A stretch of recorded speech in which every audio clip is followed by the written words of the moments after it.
Hundreds of thousands of New Yorkers have already taken part in the state's first early voting period for the presidential election, which began this weekend.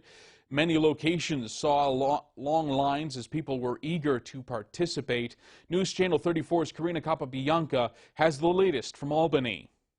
The State Board of Elections says that about 422,000 people cast their ballot through early voting this weekend, and Sunday saw a bit more voters statewide than Saturday. From downstate to upstate New York, long lines formed at polling locations across the state. I think certainly there is lots of enthusiasm around early voting. I think there was definitely a rush for Saturday and Sunday. John Conklin with the State Board of Elections says his advice to early voters is to try to make a plan and figure out when your poll site might be less busy. There's not a lot we can do to change the capacity for early voting. Early voting is never intended to be a substitute for Election Day.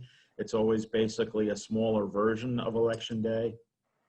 So we have fewer hours and fewer staff and fewer locations, but that's always been by design. He says that the Board of Elections is doing the best that it can given the circumstances, and that maybe the legislature will reevaluate additional resources for early voting in the future. The greatest number of poll sites are open on Election Day itself. There'll be over 5,000 poll sites open.